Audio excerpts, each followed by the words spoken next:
But fellas, let's speak more about college football. Mike Vick. He is now the new head coach of Norfolk State University, an HBCU in the state of Virginia. This is big, man, for HBCUs.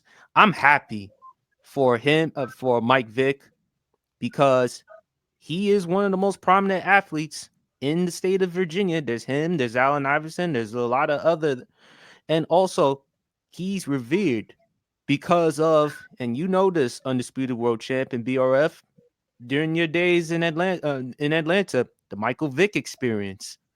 That was fun. That was electric to watch, because to see what he was going to do, to see what type of play he was going to come up with. My favorite play of Mike Vick has to be the Minneapolis game, in which he ran it in for the touchdown in overtime, man. That was my favorite Mike Vick play. And also it's great for the young kids, because he's going to be able to mentor them. We all know Mike Vick's issues in the past. We don't need to bring that up. We already know.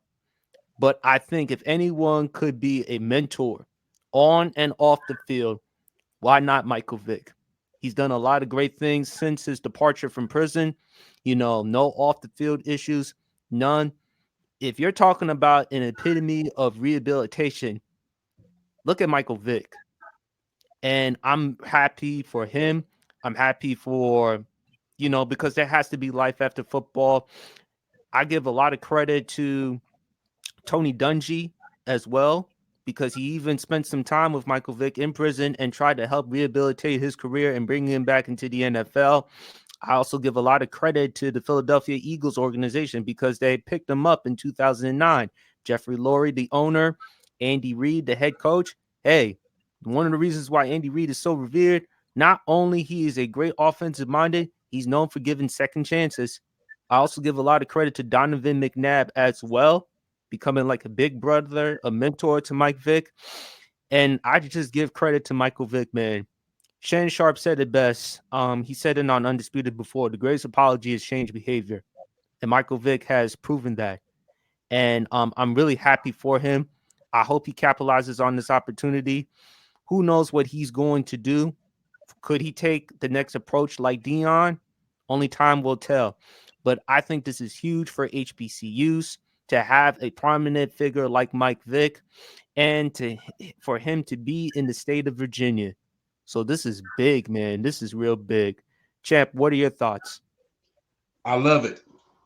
I love it, man. Look, I don't think a lot of look, huge shout out, because I don't think these historically black colleges get enough credit, because a lot of these first time head coaches who were NFL players got their big break in head coaching thanks to HBCUs. When you think about the coach of Morehouse, I think the coach of Morehouse is Terrence Mathis up there in Morehouse.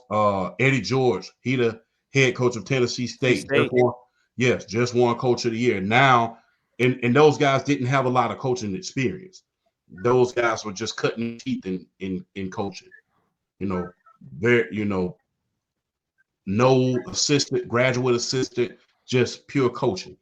But and now Eddie George is coach of the year, just like I said. So big shout out to HBCUs giving a lot of these coaches, their big break in college football in order to cut their teeth, give them first time head coaching jobs. I love it because of this. Number one, not he's familiar with the community. It's in his community. Norfolk is in his community. So if anybody can show you how to stay on the straight and narrow path, and how, if you were to veer off of it, to go back on the straight and narrow, it would be Mike Vick. And you got to take into consideration, he's in Virginia. He's a legend there. Revered. He's a legend there. So these young men who want to play football, who have seen him play in Atlanta, who have seen him play in Philly, who have seen him play in the house that he built in Virginia Tech, they've seen that. So they know that they're in good hands when it comes to comes to them. And the thing is this, I hope that much like with Dion, it brings a lot more attention to the HBCUs. I hope that a lot of these NFL coaches that are coaching, I hope that it brings so much attention to HBCUs. Because quiet as it's kept, let's just be real. Almost 20% of the Pro Football Hall of Fame came from HBCUs, including two of the greatest of all time in Jerry Rice and Walter Payton. Mm-hmm. They come from the major colleges. They came from HBCUs. So when you look at the Pro Football Hall of Fame, a lot of those guys are from HBCUs, including the great John Stallworth, who won 4 Super Bowls with the Pittsburgh Steelers. A lot of these colleges, these historically black colleges, they put Hall of Famers in the NFL. Deacon Jones, just to name a few, they've put guys in the Hall of Fame. So I think it's great. I hope that it brings much more attention, and I hope that one day that it can be normalized, that not only are we celebrating Division 1, all of these powerhouses in college football, I hope that it becomes normalized that we are, because back in the day, remember BET used to put on the HBCU games. Oh yeah, that Yeah, was great back in them days. yes, they used to put on the HBCU games. And ironically, the Tuskegee Morehouse game, what did they come to every year? Right here in Columbus, Georgia. So right before they moved it. So yes, that I cannot wait till the day where it's normalized so that we can not only celebrate the major programs, but the college programs that help pave the way so a lot of these Hall of Famers can go to the NFL. Without the HBCUs, there's not you don't see a lot of these superstar players in the 60s, the 70s, and the 80s, if you want me to be honest with you. So hey, I'm happy for these HBCUs. Let's put them back on the map. Let's make it normalize. Let's normalize it not only to celebrate these big, huge college programs, but the historically black colleges who are not necessarily getting all of the notoriety that they need. And look, let's bring some things back to the community, man, because hey, that's one thing that we need right now is each other and the community. And I think Mike Vick being in the community where he came from, everybody not only him teaching them, but them learning from him. Somebody can teach you all they want to, whether you learn it is up to you. But I cannot wait to see how he turns what he turns that program into, even if it's a sub 500 program, because the wins and losses don't always tell the story. Graduation rate, graduation rate, job rate, things like that, that tells the story as well. You know, the field don't always tell the story. That graduation rate, getting these guys jobs, put these guys in programs so they can get a job, because not everybody's going to go to the NFL. Only 10% of the population makes it to the NFL. Let's just keep it real. So graduation rate, let's just see what he's going to do. I'm excited. I think that he has the star power to put this program on the map, man. I can't wait to see it. I hope that ESPN pays Norfolk State a visit this year with the great Michael Vick, man. And thank you for the members that you gave us down here, man. So I'm happy for Michael Vick and the HBCUs, bro. BRF. I was. I'm not gonna lie. I was actually kind of shocked when I first heard the news because this is what I say. One of the most underrated aspects about Michael Vick's game when he played was his IQ. Homeboy's hella smart. Homeboy know how to read defenses. Homeboy he know how to do it. It's just that when he was in Atlanta, it's just certain things kind of got a hold to him, and he didn't put his full focus into it. And he talks about it all the time. He admits it that he didn't put the effort he should have in Atlanta. And you also got to think of how offensively dominant he was in Atlanta, even though, yeah, he didn't put up the passing yards like that, but his sheer impact offensively, just from '01 to '06, people forget just how important and valuable he was to the Falcons offense those years. And like I said, one of his most underrated aspects of his game is his IQ and how smart he is in understanding football and understanding defense. Michael Vick is extremely smart and talks the game with the best of them. You see him do Fox NFL kickoff every Sunday. You see him on the analyst desk. He knows football. He gets it. He understands the game. And seeing him with an opportunity like this, I can't help but root for him. I can't help but root for him because he's gonna bring something. He's gonna bring, Dion came into Colorado. He's gonna bring he's got the flamboyance. He's got the arrogance. He's got the charisma. He's got the cockiness. He's gonna talk. Michael Vick to me is a whole different side of confidence and charisma as opposed to Deion Sanders because Michael Vick was never really the talker like that. Michael Vick was one of those. He just went out and did it. He didn't need to talk your head off about what he was gonna do. He just presented his game out onto the field and say, okay, if you can stop it, stop it. If not, I'm gonna destroy you. He didn't have to come out and vocalize it. He just did it. And the defenses he victimized during his playing days it's like a who's who. It's like a who's who. Like he ran through some really good defenses. Even in the games like where I compared Pittsburgh to Lamar Jackson as Tampa to Mike Vick was in those days, he still got his. He didn't have the greatest of games against Tampa, but he still took his pound of flesh with him in those games. I'm happy for him from the standpoint that he's bringing. I feel like he's going to succeed at Norfolk State. I feel like his name, his cachet, he's gonna warrant some talent to come in because I feel like a lot of the players nowadays, especially the quarterbacks, they watch Mike, they watch Cam, they watch Lamar, to a lesser extent, they watch Donovan. They watch this generation of the running quarterback. And let's just keep it 100. The black quarterback. Let's just keep it a buck. They watched these guys play. They saw the evolution of the game, and I feel like Michael Vick, with his IQ, is going to bring that to this coaching position and his name alone. I feel like he's going to do good. I feel like he's going to bring in quality talent to help get Norfolk State going. And I And he has mean, the come on. connections too. Exactly. Of course, he's got the connection. He's already said he's going to come in. He's going to bring a veteran staff to help him grow in this position as being a first time head coach. He's gonna have a strong brain trust there as far as a coaching staff to help him move in the right direction and get this program up and running. He's not going to be dumb when it comes to this. He knows this. He knows this is an opportunity of a lifetime for him, and he wants to make the most of it. And he's going to He's going to find the right guys there to come in to help him.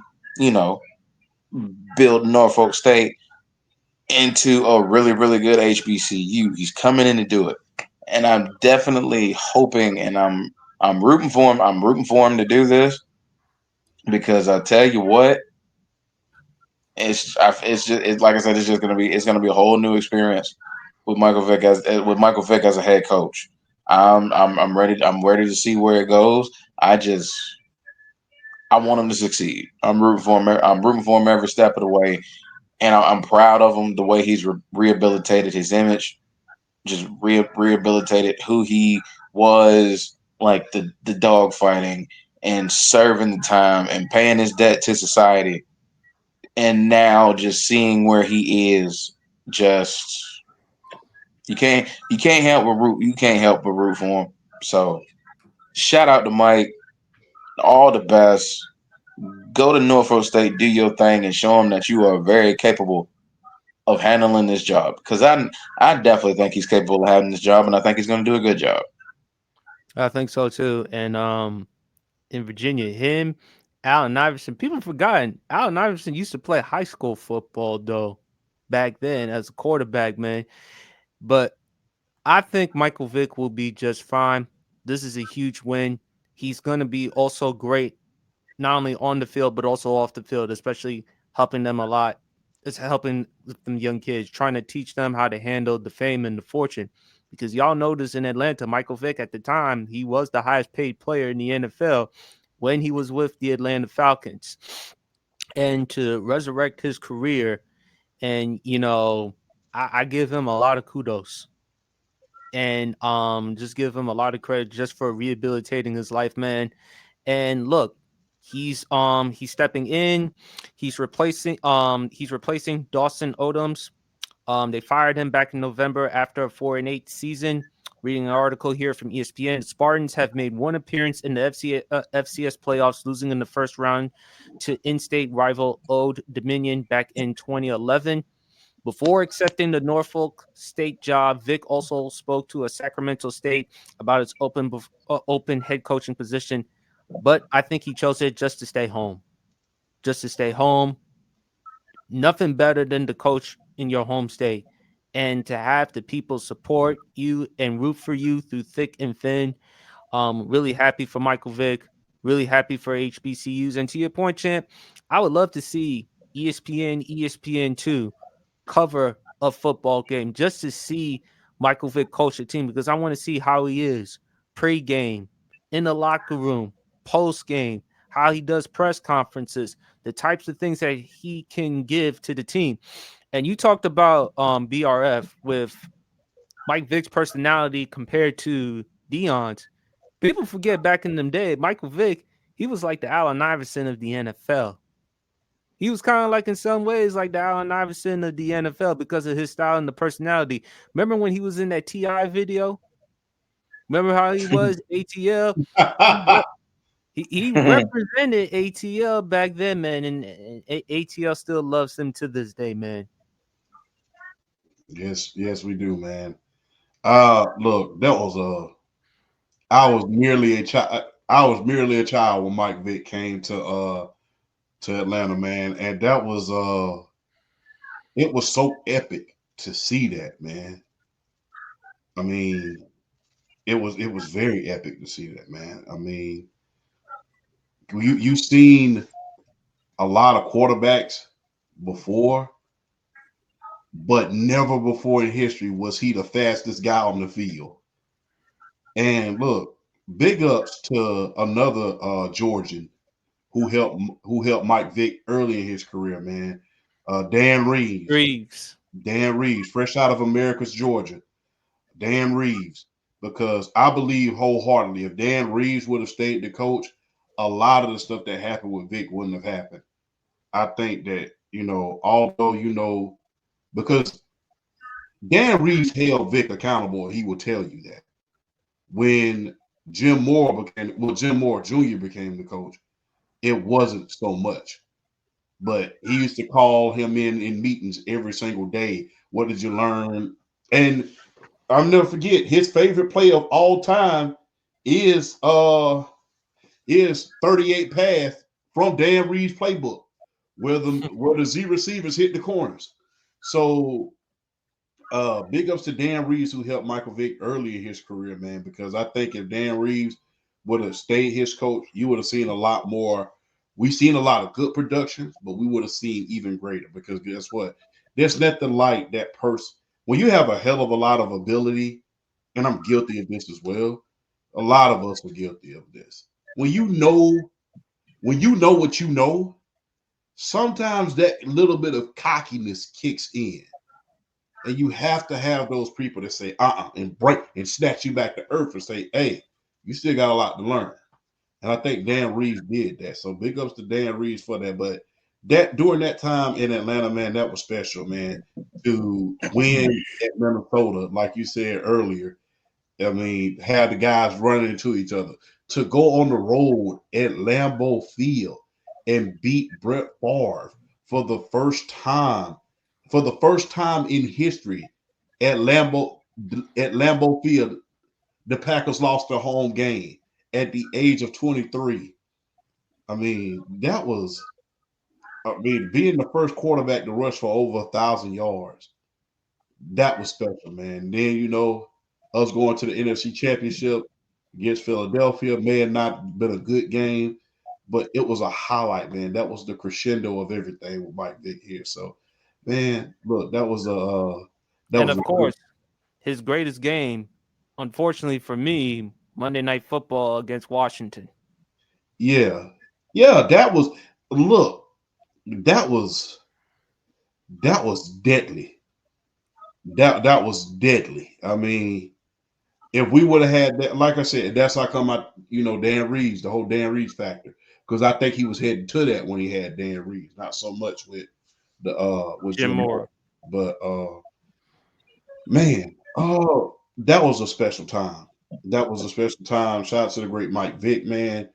Look, coach these young men up, man. You may not have the coaching experience, but you have the life experience. You may not have the coaching experience as far as from a major college program, but you did coach uh, the minor league Atlanta team. We know you coached that team, the minor league Atlanta team, the Atlanta Falcons team. We know you coached that team, but we know you don't have the experience with coaching per se on the major college level. But with life experience, he has that. And with this age, with this day and age of branding and a lot of distractions that comes along and the trappings of success with football and among a lot of other things, there's no other person that can help a young man deal with that than a Michael Vick, because he will be able to tell a quarterback that was just like him, that he sees himself inside of, and he can say, hey man, look man, you messing up. I did the same thing you was doing. And not only, and versus, and I hate to put it this way, versus when an old man like me would tell somebody something, hey man, I've been where you are. Mike Vick can literally say, hey bro, I've been where you are, and it's darn documented. I've been where you are. It's Mm-hmm. documented. So I'm not just telling you a sad song and a slow drive just so you can listen to me as an old man. I'm telling you the mistakes that I made and what caused me to get put on paperwork. So it's not just something that somebody's telling you, this is a mistake that I made. No, this is a documented mistake that I made. I was too busy out here partying. That's the reason why I couldn't concentrate. I was too busy being in music videos. That's the reason why I couldn't concentrate. I was too busy trying to enjoy the trappings of success rather than being the best football player I could in the great city of Atlanta. So that's why it didn't work out there. The best way, and like I said, these young men are impressionable. Like I said, most of them are coming into the HBCU 17, 18, 19 years old. And there's no better time that you need mentors than that age. Because you're not a teenager, you're not an adult, you're not a kid. In one second, just throw everything out of rack. All it takes is one bad day. And a Michael Vick is living proof